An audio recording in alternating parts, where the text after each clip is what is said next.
Os voy a contar cómo ha sido el proceso de Ahora en Común. No ha sido un proceso fácil y no voy a inventarme cosas que no han sido. Ahora en Común surge en julio y surge justo después de un acto que hay donde vinieron determinadas personas a contarnos el proceso que se estaba viviendo en Grecia. ¿Recordáis las elecciones, el referéndum de Grecia? Bueno, de ese acto hubo algunas personas que se quedaron comentando la necesidad que habría de crear una candidatura de confluencia que siguiera más o menos la misma línea y las mismas ideas de lo que había sucedido con Ahora Madrid o con la candidatura de Ada Colau en la sala de conductas del Círculo de Bellas Artes. Hubo una presentación muy bonita que todavía no era Ahora en Común, lo cuento porque ese en realidad es el germen, ¿no? Había una expectación grandísima, había colas, mucha gente se quedó sin poder entrar y estaban teóricamente los alcaldes y las alcaldesas de la confluencia y determinadas personas de partidos políticos. El acto lo presentaba Javier Gallego y tenía el título tan bonito, nos podíamos llamar así pero no nos llamamos, que es Te imaginas todos juntos, ¿no? Y apelaba un poco a caminar juntos del espacio político desde el PSOE a la izquierda. De ese acto que todavía no era nada, quedó un germen todavía más potente que del acto anterior, organizado por Atenas, y en Traficantes de Sueños se nos convoca a una reunión y se nos plantea la posibilidad de hacer un acto para presentar una candidatura de confluencia, a ver qué pasa, con la idea de que hubiera una única papeleta en las elecciones generales, ¿no? Y en ese acto ya hay muchísima gente en Traficantes de Sueño y se está preparando el acto de presentación que va a ser en la sala de Terneras, del Matadero. Y la gente lo que decía es, vamos a preparar un acto y como es agosto, nos vamos de vacaciones, descansamos, porque hay que decir que el proceso ha sido difícil, entre otras cosas, porque mucha de la gente que estamos en este proceso veníamos de los procesos anteriores y habíamos tenido todo el proceso de la candidatura de Ahora Madrid. Y entonces se vio que no, que había mucha gente, que había muchas ganas. Y en ese mismo acto se decidieron hacer grupos de trabajo y hubo personas que se apuntaron, se responsabilizaron de cada uno de los grupos de trabajo. Ya salieron 5 grupos, salió uno de programa, que con ello yo me apunté porque entendía que el tema del feminismo es central y quería que fuera central. O sea que, y lo dije claramente, lo dije allí y lo digo aquí y lo digo en todas partes, porque esa es mi motivación. Hubo otro de primarias, hubo otro de organización, otro de comunicación y otro de extensión. Y llegó agosto. Pensábamos que en agosto las cosas iban a morir, porque estábamos cansados, porque hacía mucho calor, y sin embargo no fue así. Hubo gente que se quedó trabajando en el mes de agosto, incluso una asamblea que se hizo en el Retiro porque no teníamos espacio físico ni teníamos un sitio donde reunirnos y nos reunimos en el Retiro. Hicimos una asamblea y distribuimos trabajo y la gente en agosto se fue organizando, se fue autoorganizando. Y cuando volvimos en septiembre, el 5 de septiembre ya hicimos el primer plenario de Madrid. El primer plenario de Madrid, aquí hay algunos de los que estuvieron, fue un plenario tremendo. Porque allí se reflejaron, como se está estudiando política, lo entenderéis muy bien, se reflejaron todas las tensiones que tiene el ámbito de la izquierda, que no es un ámbito ni cómodo, ni fácil, ni sencillo, y además donde hay mucho muy masculino, todo lo que sin embargo el acto salió bastante bien y salimos con determinadas ideas y determinadas propuestas para llevar a la asamblea que fue el sábado siguiente y que fue en la Complutense y que fue seguramente es lo que más habéis visto en los medios de comunicación y luego me podéis preguntar cosas. Estaba contando la historia de Ahora en Común desde la Asamblea Estatal del 12 de septiembre. En la Asamblea Estatal del 12 de septiembre la gente no cabía. Lo primero que hay que decir es que fue éxito de clínica y público, porque había mucha más gente de la que cabíamos en las aulas, en las máquinas de filología. Decidimos hacer primarias. Entendíamos que el proceso no era fácil, pero que las primarias eran absolutamente necesarias. Llevamos muchos años, mucho tiempo, diciendo en la calle esto de no nos representan. Y Entonces decíamos, vale, pues entonces vamos a hacer primarias de tal manera que la gente vote a las personas que quieren que las represente de verdad. Y eso se decidió en la asamblea, pero la asamblea dijimos que no tenía todavía esa legitimidad y que cada cual nos lo llevábamos a nuestras asambleas territoriales, porque veníamos de todo el Estado español. En las asambleas territoriales dimos una semana y las asambleas territoriales ratificaron prácticamente todas el hacer elecciones primarias y nos pusimos a las elecciones primarias y ahí es donde estamos. Mientras tanto, ¿qué ha pasado? ¿No se ha hecho más que elecciones? No, se han hecho bastantes cosas. Una de las cosas que hemos hecho ha sido un programa. El programa prácticamente está acabado en Madrid. Tenemos un programa de 20 páginas que es larguísimo y lo que hemos hecho, y os animo a que le echéis un vistazo, es hacer un resumen que es bastante cortito y que son las ideas fundamentales que aparecen en la página de Áurea Primarias en Común. Y este programa es de Madrid. ¿Qué estamos haciendo con el programa? Sabiendo que son elecciones estatales, creando un programa colaborativo, de tal manera que todas las personas de todos los territorios, a partir de una serie de ejes en los que nos hemos puesto de acuerdo, nos pusimos de acuerdo en los ejes y a partir de los ejes vamos metiendo las propuestas. En Madrid, por ejemplo, hay un grupo muy potente de economía y la parte de economía básicamente la está haciendo Madrid, pero en Zaragoza hay un grupo muy potente que está trabajando sobre el tema de democracia y las partes de proceso constituyente, democracia, transparencia lo están haciendo en Zaragoza. Estamos, digamos, intentando conseguir sinergias porque entendemos que es un proceso difícil y que es un proceso participativo y colaborativo. Y en esas estamos. Hemos llegado hasta aquí, donde llegamos a las primarias, conseguimos que se presenten 6 listas. Hay 6 listas en Madrid, hay 23 personas que se presentan individualmente. De las listas hay personas de varios partidos políticos, son de lo más plurales y algunas han salido, por ejemplo, en la lista de la Sierra, hay 2 listas de personas de la Sierra porque hay 23 pueblos que se han unido en la Asamblea de la Sierra, que es lo más bonito y lo más espectacular. Yo siempre lo cito porque es que yo soy fan de los de la Sierra, porque han hecho un trabajo precioso, primero en su pueblo y después en una especie de asamblea de todo el nodo de la Sierra. Y nuestra idea es seguir aumentando este trabajo, porque no se trata solo de hacer las primarias y salir elegidos o elegidas, sino de trabajar de aquí a las elecciones para que para que nuestra candidatura vaya triunfando, sino que utilicemos las elecciones y utilicemos la participación de la gente para ir cambiando un modelo de hacer política y crear un modelo de sociedad nuevo y diferente, que es por lo que apostamos. No estamos aquí solo para las elecciones, las elecciones son un medio, no son un fin de nada, pero necesitamos también estar en el Congreso, por lo menos para resistir la política regresiva que nos está imponiendo el gobierno del Partido Popular y poderle torcer la voluntad al señor Rajoy y a su camarilla. Y hasta aquí, si tenéis más preguntas, yo os contesto. Muy bien, pues por mi parte yo os voy a contar un poco más de la lista en la que estamos Begoña y yo, que se llama Ahora con Alberto Garzón, ¿no? Bien, yo contaros también cómo llego un poco a este proceso, ¿no?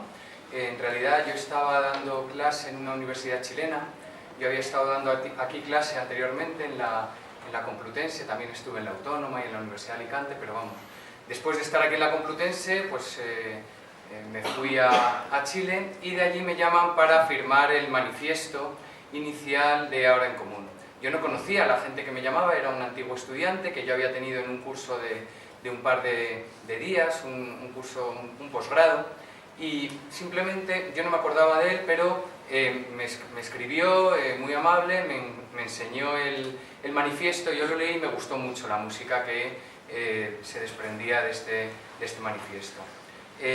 A partir de ahí, bueno, pues claro, estando en Chile, realmente bueno, no he podido participar, ¿no?, de todo el proceso que ha comentado Begoña de este verano y que ha sido tan intenso en su elaboración. Llego hace 15, 20 días de Chile y bueno, me cuentan que hay un proceso asambleario que está tratando de conformar una de las listas que se va a presentar a estas elecciones primarias, que es Ahora con Alberto Garzón, y bueno, pues decido presentarme, ¿no? Y las razones un poco que me llevan a presentarme y que yo creo que están en el ADN de esta candidatura, bueno, pues cuáles serían, ¿no? Estas son las que yo quiero un poco explicaros.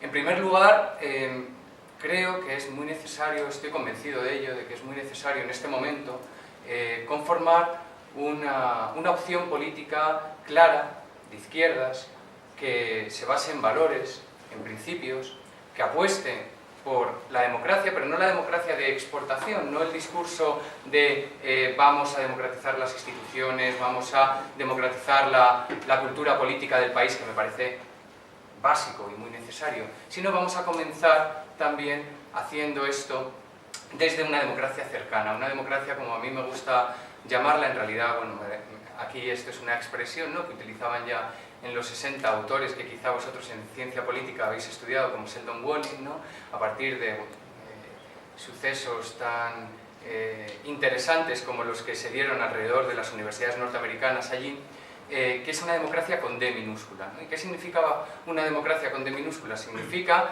que tenemos que esforzarnos mucho por ser muy demócratas, tener una actitud democrática y unas acciones democráticas en cada paso que demos. Y esto es lo que yo por ahora, en lo que estoy viendo en Ahora en Común, me está gustando mucho, ¿no? Porque yo he sido bastante crítico con otros procesos donde no veía esta democracia interna. Por supuesto, en el tan mentado bipartidismo, donde ha habido una crítica estos años que ha puesto de relieve las fallas democráticas de partidos que no ya es que viéramos elitistas, sino es que concebíamos oligárquicos. ¿Qué significa un partido oligárquico? Una representación política oligárquica. Como sabéis, los que estáis aquí, que estáis estudiando ciencia política, la representación es uno de nuestros grandes conceptos de estudio. Pero la representación también puede utilizarse para el teatro o para la fotografía. La representación la tenemos que adjetivar, y cuando la llamamos política ya estamos hablando de otra cosa. Pero aún así, a los que tenemos unas ansias democráticas para transformar la sociedad, representación política tampoco nos sirve mucho. Necesitamos que sea algo más. Y ese algo más es lo que desde esta candidatura buscamos, ¿no? Que haya una representación política democrática. ¿Por qué? Como os decía, el bipartidismo había apostado por una representación política oligárquica. ¿Esto qué quería decir? Quería decir que los vínculos que se habían ido conformando desde el año 78, lo que teníamos, eran unos vínculos de los políticos con las grandes oligarquías económicas. ¿Esto qué significaba? Bueno, pues que se reunían antes con el señor Villarmir, el señor Florentino Pérez, Abierta, etcétera, que con los ciudadanos, que escuchaban y tenían mucho más en cuenta a gente como los Botín y todo el IBEX 35 antes que a los ciudadanos, en temas como cuáles, lo hemos visto a lo largo de esta crisis de manera muy clara. Lo hemos visto con los desahucios, cuando se presentaban policías armados en casa de gente sin recursos para echarles por la fuerza mientras protegían las sedes bancarias de las protestas ciudadanas, ¿no? Lo hemos visto con todo el tema de las eléctricas, lo estamos viendo continuamente en el rescate financiero, por ejemplo, que tanto nos ha costado y que pues ha logrado salvar a bastantes de estos personajes principales de nuestra oligarquía patria. Frente a esto han surgido partidos emergentes que, en cuanto yo he visto que se iban convirtiendo en representantes políticos no del todo democráticos, sino elitistas, pues también tuve a bien hacer algunas críticas. ¿Por qué? ¿Qué diferencia hay entre esta oligarquía y este elitismo? Bueno, tú puedes poner una barrera ante la oligarquía y decir, me voy a financiar mis campañas, voy a financiar mi partido sin depender de los bancos. Y esto está muy bien, y esto bienvenido sea, porque esto nos pone una barrera y nos crea cierta independencia. Sin embargo, ¿qué es lo que estamos construyendo? Estamos construyendo un partido a imagen y semejanza de lo que hace poco más de 100 años Robert Michels ya nos había descrito a todos. Esa ley de hierro de la oligarquía de los partidos, de los aparatos burocráticos que dominan los partidos políticos. Por si todavía no os ha tocado la clase en la que estudiéis a Michels lo que nos viene a decir es, oye, cuidado, que es que yo, que a mí me encantaba esto de la democracia, resulta, y era muy socialista y muy radical, me meto en el SPD, ¿no?, en el Partido Socialdemócrata Alemán, y ¿qué es lo que veo? Pues veo un aparato burocrático dominando todo desde arriba y teniendo con puño de hierro sujetando la información, que es algo muy valioso en un partido político, sujetando a quién pongo en cada puesto, por supuesto no moviendo a nadie de la silla más que con el famoso dedazo, y todo guiado por el principio de jefatura, ¿no? El principio de jefatura que lo que nos dice es: los jefes son los que tienen la razón, los que hablan, los que son muy buenos, los que dicen todo muy bien, y los de abajo, ordeno y mando, sumisión, adulación y, bueno, a intentar pues, no llevarme mal con el que tiene el poder porque a ver si me va a desplazar, ¿no? Esto nos suena demasiado, lo hemos visto, ¿no? Yo ayer estaba viendo, por ejemplo, en un acto político, la película B de Bárcenas, que os la recomiendo, basada en la obra de teatro Ruth Bárcenas, y el final de esta peli, bueno, no es como cualquier otra peli, os puedo contar el final y no os estoy haciendo spoiler. En el final lo que nos aparece es todo el Partido Popular en pie aplaudiendo a Mariano Rajoy cuando dice, bueno, yo me he equivocado simplemente porque escogí a un sinvergüenza de tesorero, ¿no? Y ese tesorero resulta que acaba de contar en toda la peli, ¿no? ¿Lo ves? Como acaba de contar ante Ruth, pues todas las barbaridades que habían hecho de corruptelas, ¿no? en el Partido Popular comandado por Mariano Rajoy, ¿no? Toda esa imagen de una bancada entera de un partido político aplaudiendo, pues como unos años antes se había hecho con la guerra de Irak, refleja perfectamente lo que son este tipo de partidos políticos, ¿no? Yo los llamo como que son como hermandades, que son fraternos, que se guían casi por la sangre, ¿no? Son como hermanos y aunque haya una injusticia, ellos van a seguir fieles a su jefe, ¿no? Bien, esto es lo que tenemos que terminar con ello, ¿no? Y esto es lo que se venía a llamar nueva política desde hace unos meses, ¿no? Desde hace incluso un par de años. Hablábamos mucho de nueva política, pero lo que yo estaba viendo es que se estaban conformando partidos elitistas, representaciones políticas elitistas, no oligárquicas, bienvenidas sean, pero elitistas. ¿Qué es lo que veo ahora con Alberto Garzón? Que tenemos la oportunidad, y con Ahora en Común, el proyecto de Ahora en Común, que tenemos la oportunidad, con todas las tensiones, con todas las diferencias, con todas las pugnas que pueda haber ahí dentro, tenemos la oportunidad de crear una representación política democrática.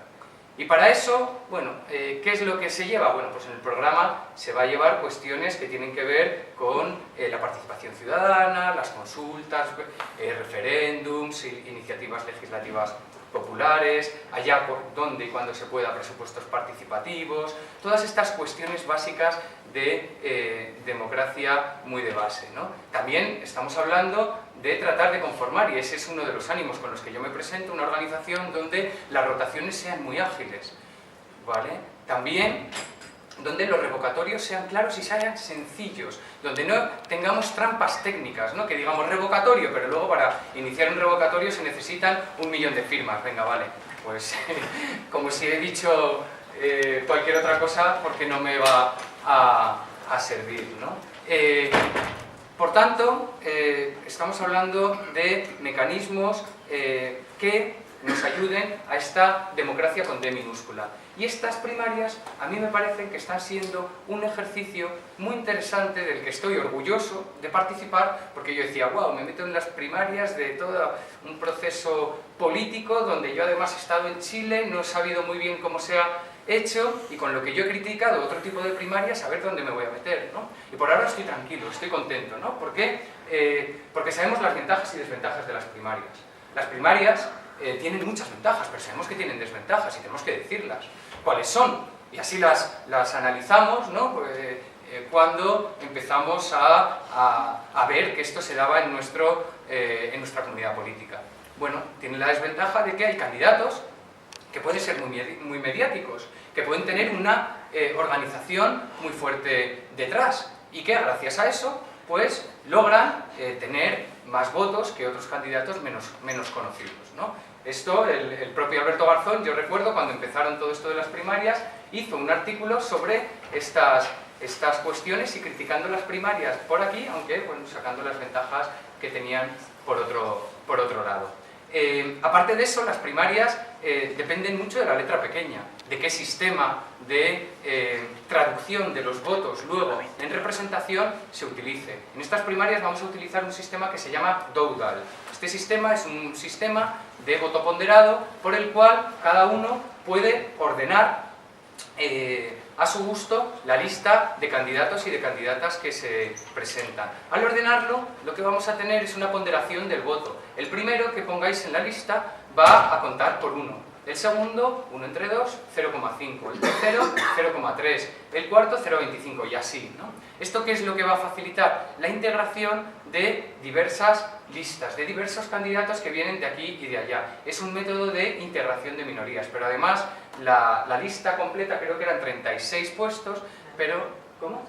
Nadie ha presentado 36 puestos, es decir, que hay muchos huecos para que la lista completa que salga finalmente de esta competición electoral ahora en común, pues integre a unos y a otros. Además, desde la lista favorita, digamos, ¿no? Pues desde los medios y demás, que se da a la lista del candidato más conocido, que es la de ahora con Alberto Garzón, lo que no se ha hecho ha sido crear una lista B.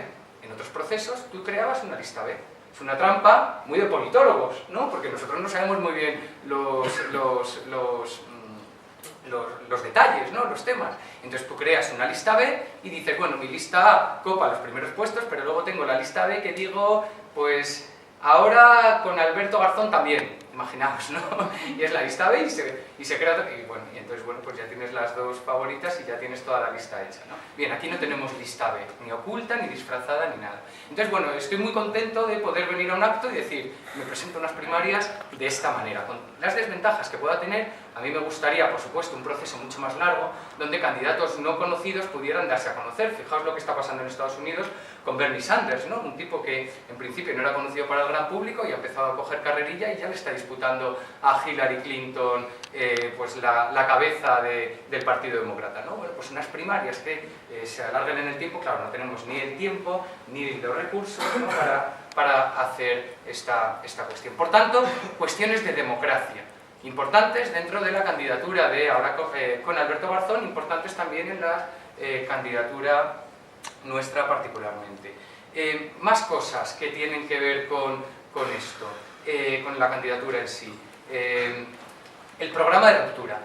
Estamos en un tiempo en el que nos decimos, bueno, partidos emergentes que surgen y dicen no somos ni de izquierdas ni de derechas, todo el mundo está viajando al centro, aquí lo que pasa es que, bueno, pues tenemos que ser transversales, buscar a las clases medias, etcétera. No, desde aquí nos presentamos con un programa claro diciendo que tenemos unos principios y que estamos orgullosos de ellos y que no hay ninguna ambigüedad ni cálculo electoral a la hora de manifestarlo. Lo que vamos a tratar es de defender estos principios. ¿Y estos principios cuáles son? Son muy claros, ¿no? Begoña ya ha hablado de alguno de ellos. Es una candidatura plenamente feminista y vamos a tratar de luchar con nuestras propias contradicciones, ¿no? Yo antes de entrar, por ejemplo, hablaba con algunos compañeros de me apetece en esta campaña hablar de masculinidades, que es un tema que, por ejemplo, quien nos ha presentado, Antonio García, pues ha trabajado a fondo.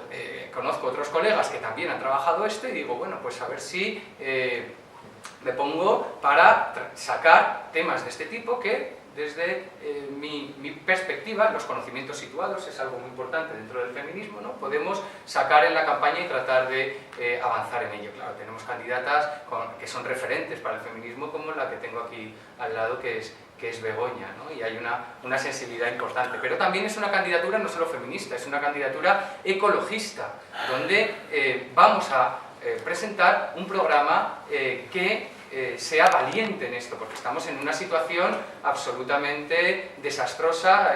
Esta tarde viajo a Burgos para presentar el anuario de la plataforma 2015 y más. He estado leyendo este anuario y claro, ya entre los objetivos del milenio que estaban planteados desde el año 2000, el que peor se ha deparado es el que tiene que ver con los recursos naturales, con el cambio climático. Estamos en una situación de alarma. Que se volvían a montar campos de concentración prácticamente, alambradas, policía pegando a gente indefensa que huía de guerras con sus familias, y esto es Europa, sí, pero esto es Europa no desde ayer ni desde antes de ayer, esto lleva siendo Europa unos cuantos años, ¿no? Tenemos el Mediterráneo convertido en una gran fosa común, por migrantes, que a mí me gusta la distinción entre migrantes y refugiados, por una parte me gusta. Porque te permite desde los tratados internacionales decir, oiga, a estas personas, a estas familias que vienen de guerras como las de Siria, hay que acogerles en base a esto que han firmado ustedes como Estado. Pero no me gusta la distinción porque los migrantes que no vienen huyendo de las guerras, vienen huyendo de otra clase de violencia, una violencia económica estructural que en muchos casos les obliga a huir tal y como huye alguien de una guerra, ¿no? Y esta gente, ¿no?, desde hace muchos años, demasiados años, está muriendo en nuestras costas sin que la ciudadanía hagamos nada. No solo eso, sino que es que los que pueden llegar aquí resulta que los encierran en CIES, en los centros de internamiento para extranjeros.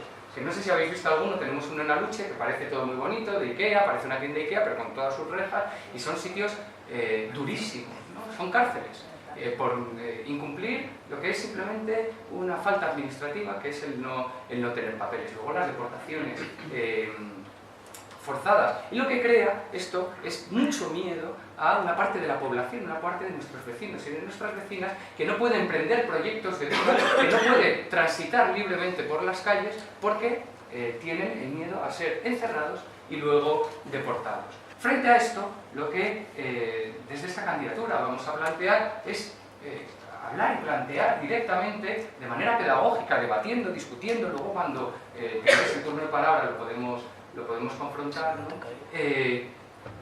La defensa de la libertad de movimiento es una libertad básica, fundamental. Hay algunos que habéis dado clase conmigo, sabéis cómo me gusta a mí Hannah Arendt, ¿no? Y Hannah Arendt, ya os lo recomiendo a quienes no la conozcáis, una gran teórica política, tiene unos escritos sobre la libertad de movimiento que se basan en las experiencias de los años 30 en Europa. Y que ahora mismo volvamos a Hannah Arendt, la leamos y resulta que digamos es que el 80-90% de lo que dice hoy nos sigue sirviendo. ¡Wow!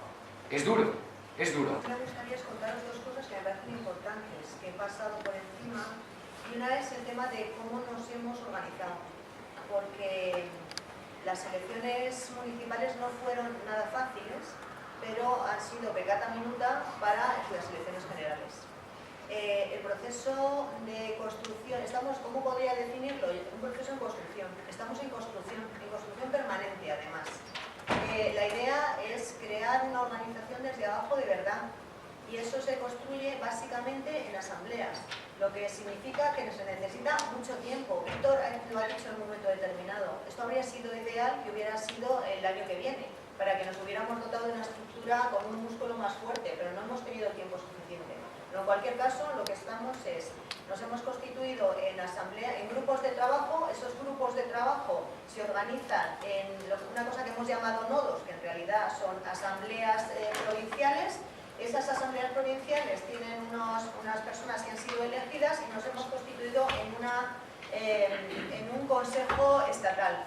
En el Consejo Estatal hemos tenido alguna reunión presencial, pero mayoritariamente nos reunimos a través de Internet, porque cada cual es de un sitio. Es que tenemos a gente de Ibiza, de Ceuta, de Gran Canaria, de Tenerife o de Pontevedra. Entonces nos reunimos, tenemos reuniones a través de Internet. Internet nos está facilitando bastante la vida, pero eso quería dejar claro, que es un proceso en el cual estamos en construcción, es un proceso que ha empezado ahora. Es un proceso que pide la confluencia y que sigue pidiendo la confluencia. También me parece interesante decirlo. No están todos los que deberían estar, pero aquí hemos estado siempre abiertos. Y quien no está es porque no ha querido venir. Y otra cosa que me parece importante respecto a estas primarias. ¿Qué tienen estas primarias de diferente con otras primarias? Esta es la primera vez que se va a elegir por toda la ciudadanía española y extranjera, porque entendemos que todas las personas que están viviendo aquí son personas que tienen derecho al voto. A partir de los 16 años eligen al presidente del gobierno. Antes se elegía solo desde Madrid. En estas elecciones hay dos votaciones. Tú eliges presidencia de gobierno y el resto de lista. Y la lista se confecciona, como ha dicho Víctor. Tú eliges de las listas a la persona que tú quieres elegir y le vas poniendo el orden que quieres que tenga para la candidatura a las elecciones generales. En esta, ya el candidato al presidente de gobierno le elige todo el mundo. Y eso no se ha hecho nunca, es la primera vez que se hace. Y la segunda cosa que quiero decir es que no sé si sabréis, pero no sé si son 11 o 13 los que se presentan a candidato a presidente del gobierno. Y lo digo con todas las letras, presidente del gobierno. No hay ni una sola mujer. Entonces, Entre otras cosas, yo estoy aquí porque me parece que va siendo hora de que las mujeres demos un paso para adelante y los hombres un paso para atrás. Lo digo o dos, uno o dos para atrás. Y no solo no me duele prenda, sino que estoy absolutamente convencida. Y hay otra cosa que me parece muy importante. Ha hablado Víctor de un programa de ruptura. Es un programa de ruptura político que quiere romper con la tradición de la transición del 78, pero es un programa de ruptura que va mucho más allá. Es un programa que pone a las personas en el centro y que apuesta por la sostenibilidad del planeta y por la sostenibilidad de la vida.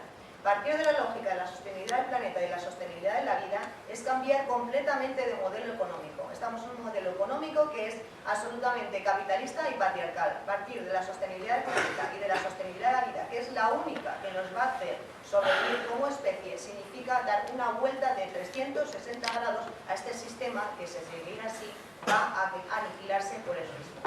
¿Ya? Nada más. Esas dos cosas quería decir. Esta facultad para exponer vuestras ideas y demás? Hemos elegido las dos facultades porque el señor que está allí, que es mi compañero Jorge, es profesor también de Carlos III y porque entendía que siendo profesores teníamos que tener un compromiso mayor y dar la cara en las universidades. Esta universidad es mi universidad de referencia, donde tengo a mis amigos, y vamos a hacerlo aquí y lo vamos a hacer en la Carlos III, porque es nuestra universidad donde estamos Jorge y yo dando clase. Víctor estuvo dando clase aquí y por otra parte nos parece importante que las personas que están estudiando ciencia política trabajen este proceso y nos aporten y formen parte de este proceso. Todas las personas, pero vamos, especialmente las que estudian ciencia política, porque son los futuras teóricamente politólogas profesionales.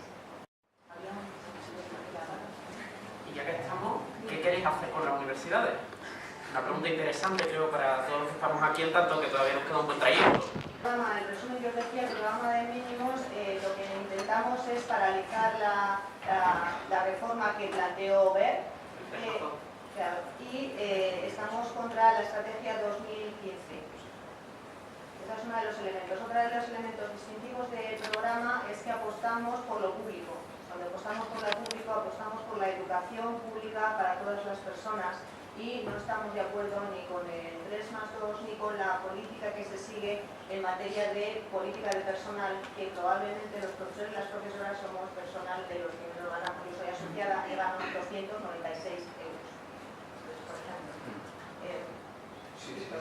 Entonces, por ejemplo, en este sentido lo que hemos vivido estos años ha sido un cambio brutal de paradigma de nuestra universidad. Es decir, algo que venía arrastrándose desde finales de los 90, que eran las reformas neoliberales de la educación superior, que nosotros tuvimos aquí, yo como estudiante me politicé luchando contra un informe que se llamaba el Informe Universidad 2000, que era, se llamaba también el Informe Vical, por quien lo dirigía, y que ponía las bases de cuáles tenían que ser las reformas a partir de unos documentos que varios estudiantes entonces, estudiando, estas reformas vimos que estaban plasmadas en el Banco Mundial y que tenían que ver con cosas que hemos ido viendo a lo largo de estos años en la LOU, en el proceso de Bolonia y en la Estrategia Universidad 2015, donde Partido Popular y PSOE fueron de la mano. Esto, que era una serie de reformas en los últimos años que iban pues poco a poco subiendo las tasas, introduciendo la idea de los préstamos universitarios, diciendo que el gobierno universitario debía ser cada vez más jerárquico y con menos elementos democráticos, etc. Lo que hemos visto ha sido que con el Partido Popular ha dado una marcha de más, ha puesto la sexta velocidad y han realizado un cambio drástico de modelo. Esto a partir del decreto de Wert en el año 2012. Para mí me parece que esto fue fundamental. Tengamos en cuenta que en los últimos, a ver, lo tengo por aquí apuntado, desde el decreto Wert hasta la actualidad hemos perdido alrededor de 100.000 estudiantes, ¿de acuerdo? También en Madrid, por ejemplo, de 2012 a 2015 somos unos 1.200 y pico profesores menos, ¿no? Lo que está sucediendo es un auténtico desastre, un cambio de paradigma. Tengamos en cuenta que a la vez se están subiendo los doctores, de 7.800 doctores que había en 2008, tenemos en 2013 10.800, es decir, bajan los profesores y no hacen más que subir los doctores. el futuro investigador de este país vemos un poco en estas cifras donde está. Mientras el gasto, que siempre ha sido realmente muy bajo, pues encima en estos años no ha hecho más que bajar, ¿no? El gasto público en universidades. Por supuesto, de ingresos siempre se nos dice, ¿no? Porque lo que decían entonces en los 90 era, no, es que no podemos gastar tanto. ¿Pero por qué no podemos gastar tanto? Porque no tenían la voluntad política de crear otras maneras de pensar desde lo público, de hacer reformas fiscales realmente progresivas, una lucha contra el fraude fiscal efectiva, una penalización de los paraísos fiscales, todas cuestiones que nosotros sí que queremos trabajar desde lo económico. Y frente a esto, ¿qué es lo que se va a plantear, ¿no? A mí me gustaría mucho, en este programa, en esta campaña, en lo que vayamos construyendo, ¿no? Luchar por cuestiones que también están dentro del ADN de Ahora en Común. La gratuidad. ¿No? Mira, el buscar, yo vengo de Chile, ¿no? Y en Chile hay una movilización estudiantil muy potente desde el año 2011 por la gratuidad de la educación. Claro, ahí están en nuestro modelo neoliberal elevado al cuadrado o alguna máxima potencia más, ¿no? Pero lo que a mí me gustaría apostar es por la gratuidad de la educación superior. Me parece que ese debe de ser nuestro reto. Y a la vez por becas salario, porque por mucho que la universidad sea gratuita, hay gente que no tiene recursos y que dice, pues me voy a trabajar antes que irme a la universidad donde no tengo cómo pues salir adelante, ¿no? Pues para esas personas es necesario no solo que la universidad sea gratuita, sino que además tengamos becas salario. Y todo esto que puede parecernos ciencia ficción, ¿no? Con estas tasas disparadas y decir, bueno, pero ¿de dónde salen los recursos? Resulta que es que en 11 países europeos las tasas son gratuitas. Y en 11, 12 países también más, además de los que son gratuitas, las tasas cuestan menos de 500 euros. Esto en Europa, por tanto es posible. Nuestros másteres cuestan, creo que es un 67% más que nuestros grados. Pero es que en Europa somos, creo que los únicos con el Reino Unido, donde se está dando esta situación. Donde se da la situación de que los grados son tan caros que además luego las becas las están rebajando, es algo que también compartimos únicamente con el Reino Unido. Y frente a eso, a mí me gusta también el plantear que es una candidatura desobediente, ¿no? Es una candidatura que tiene en los referentes, en su lista, tiene gente que viene de muchas luchas sociales y políticas. Económico rupturista que habéis hablado, con el cual yo estoy de acuerdo, totalmente dar un giro de 360 grados. Pero en el sentido de que avaláis... De 180. Sí, que es Vale. Que si das de 160 te quedas en el mismo sitio. Vale, vale. Vale, lo digo es que yo soy de ingeniero. Porque yo también me considero europeísta. ¿Qué aval tenemos en Europa ahora? Con el gobierno de Tsipras totalmente sumiso ante la troika de cumplir ese programa. Y la otra. Ah, y la otra, ¿por qué no? Nos juntamos con la izquierda europea para construir un modelo de Europa. Ahí estamos. Hemos empezado por el barrio Es que realmente... y vamos para arriba. No, es que realmente es lo importante, ¿no? Construir otro modelo de Europa. Ya no, salirse de Europa ya ni se plantea. Yo creo que sí se plantea. Lo que pasa es que yo creo que para poder correr un maratón hace falta ir entrenando cada día 100 metros lisos. Yo creo que yo no creo que estemos, yo creo que estamos en un proceso de confluencia, pero que el proceso de confluencia va a ser muy largo. Me gustaría que vierais los procesos de confluencia que se han dado en América Latina, que veáis, por ejemplo, Uruguay. Uruguay tardó 30 años. Ahora vemos al presidente de Uruguay, a José Mujica, pero y todo el proceso que ha habido antes, ¿qué nos creemos? ¿Que vamos a salir así de la noche a la mañana? ¿Nos vamos a juntar? Pensar nuestra historia, pensar la historia de la izquierda y la historia de la división. Cuando digo, esto no ha sido un proceso fácil, no ha sido nada fácil, porque hay culturas de izquierda que se matan entre sí. ¿Pero qué significa eso? ¿Que por eso vamos a renunciar? No, en absoluto.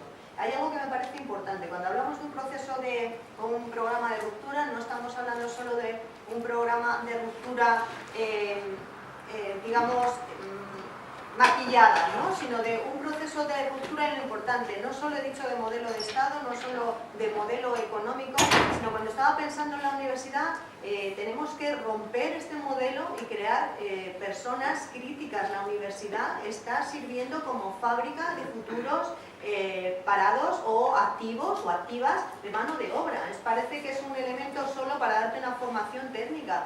Nosotras queremos que la universidad recupere esa capacidad crítica para poder hacer esa Europa de los pueblos.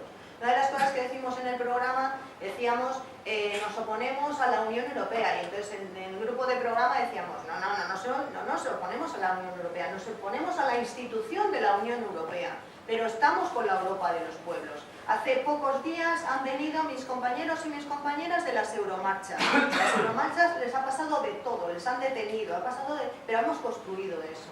Era un proceso internacionalista, es evidente, estamos en una sociedad global y no podemos transformar el futuro si no vamos con el resto de Europa, es obvio. ¿Qué pasa con Grecia? Pues Grecia, tener en cuenta una cosa, Grecia es un país tremendamente frágil, el Producto Interior Bruto de Grecia es lo mismo que el de la Comunidad de Madrid, o sea, tenemos que arroparlos, tenemos que fortalecernos, y solo se fortalece de abajo arriba, o sea que cada sujeto sea un sujeto político, tenemos que hacernos sujetos de nuestra propia historia, eso es lo que yo creo. Mientras tanto no pasará nada, mientras tanto los ciudadanos madrileños volverán a votar al señor Mariano Rajoy, que a mí me parece espectacular ver a ese señor y decir, a este señor le votan, pues sí, le votan. Entonces, ¿qué tenemos que hacer? Otra cosa, a partir desde abajo. Los árboles no se hacen grandes si no se plantan un día y se siguen regando cada uno de los días. Es que yo apelo a la responsabilidad individual, porque hay una frase que decía Gramsci que a mí cada vez me gusta más: odio a los indiferentes. Lo que nos pasa no nos pasa por la gente que se moviliza, nos pasa por las miles de personas que no hacen absolutamente nada, pero nada ni siquiera por su vida. Entonces, me parece que hay que tirar. La parte de economía, y la parte de economía tiene tres objetivos, ¿no? Los tres objetivos, que luego está economía, medio ambiente, bueno, hay varias cosas. El primero es lograr la economía para las personas. El segundo objetivo es la reforma fiscal y la lucha contra el fraude. Y el tercer objetivo es el cambio del modelo radical, el modelo productivo, ¿no? Entonces, por ejemplo, para lograr una economía para las personas, lo que proponemos es garantizar una renta mínima que esté por encima del umbral de la pobreza, o unas pensiones públicas mínimas que estén por encima del umbral de la pobreza, que nadie en este país se muera de hambre, o que no haya niños y niñas que estén al borde de la malnutrición, ¿no? Para la reforma fiscal y la lucha contra el fraude, estamos planteándonos fortalecer la hacienda pública. Estamos contra los paraísos fiscales y la especulación financiera. Estamos por auditar la deuda pública, que es algo que se está haciendo, por cierto, en el Ayuntamiento de Madrid, y estamos quedándonos sorprendidos por lo que está saliendo, porque vamos, nos han tomado el pelo. Y hay un elemento fundamental, y es eliminar la modificación del artículo 135 de la Constitución. Mientras siga el artículo 135 de la Constitución tal cual, todas las políticas públicas están a merced de los presupuestos económicos, con lo cual, como decía Víctor, hay dinero, pero no se invierte lo que no se tiene que invertir. Claro, ¿cómo se va a invertir si lo que tenemos es que pagar una deuda? Nos están condenando a crear esa Europa que no es de los pueblos, precisamente ni de los ciudadanos. Sobre el cambio radical de modelo productivo, potenciamos una reindustrialización, pero basándonos en el I+D+I. O sea, no puede ser que sigamos produciendo mierda. O sea, así lo resumo. Tenemos la idea de fortalecer la banca pública, siempre y cuando sea posible, pero la idea de una banca pública y una banca ética, con la microfinanciación como referencia. Trabajar también sobre la soberanía alimentaria y apostar por la agricultura y la ganadería ecológica, porque el futuro de los pueblos, sabéis lo que ha pasado ahora con la Marcha Blanca, ¿no? O sea, el futuro de los pueblos es prácticamente inviable, o sea, los están condenando a la destrucción. Un sistema energético sostenible favoreciendo las energías renovables y el cierre progresivo de centrales nucleares, por ejemplo. ¿Cómo dar participación a las mujeres? Lo único, en el programa lo que hemos intentado es transversalizar el tema de género. No siempre ha sido fácil, pero también hemos intentado, a la vez que transversalizar el tema de género, que haya un apartado específico de género, porque nos da miedo, si no, que el tema del género se pierda, sobre todo cuando tenemos que hacer un programa colaborativo entre distintos territorios, ¿no? Entonces, una de las cosas que se ha puesto y que puede parecer un poco tal es volver a crear un Ministerio de Igualdad. Aparentemente no tendrá mucho sentido, pero os digo que sí, es completamente distinto tener organizativamente y orgánicamente un ministerio que tener una dirección general. O sea, nos hemos ido quedando sin herramientas institucionales para luchar por la igualdad, por una igualdad que vaya más allá de la etiqueta de la igualdad, porque la igualdad se está vendiendo como una etiqueta, que eso es lo peor que hay.